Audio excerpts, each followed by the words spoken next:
We went on to work on the vocal awareness breathing technique, and he discovered the subtle but significant difference between taking a breath and allowing a slow, silent, conscious loving breath.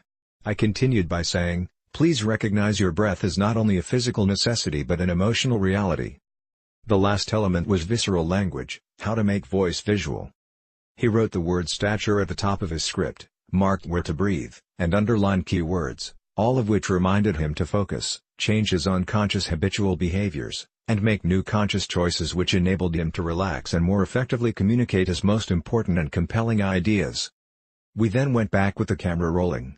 To begin, as a conductor leads an orchestra, I visually guided him through his performance, enabling him to tell the story more authentically and confidently. Finally, he presented the opening few minutes by himself. He was astonished at the difference. What he thought was going to sound canned or too studied was actually naturally poised and polished. It was conveyed with more gravitas and, most importantly, genuine. He commented, "It sounds like me." In the over 50 years that I have been teaching vocal awareness/communication mastery, this moment in the lesson invariably arrives. In this story, please notice the way each element was incrementally introduced, not all at one time, as this step-by-step approach is fundamental to effective learning. Patience, diligence, and attention to detail are the order of the day, and through this meticulous process, we recognize a transcendent truth of all mastery, that the key to mastering any skill is in the subtlety of the learning. The goal of this work is empowerment through voice.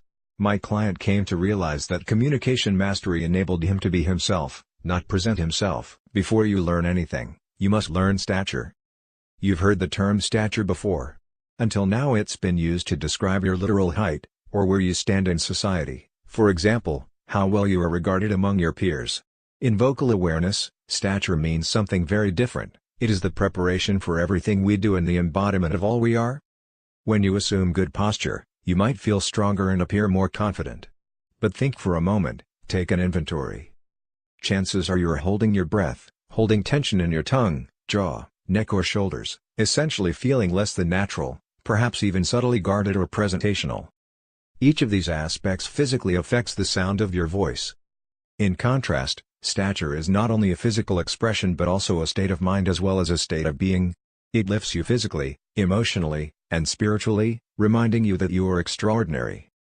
The more we are in stature, the more we recognize and eliminate any slump we may have habitually adopted as the way we interface with the world, physically or otherwise. Stature causes our body to breathe, engages our awareness, and shifts our behavior. Ultimately, stature is the physical platform from which we soar.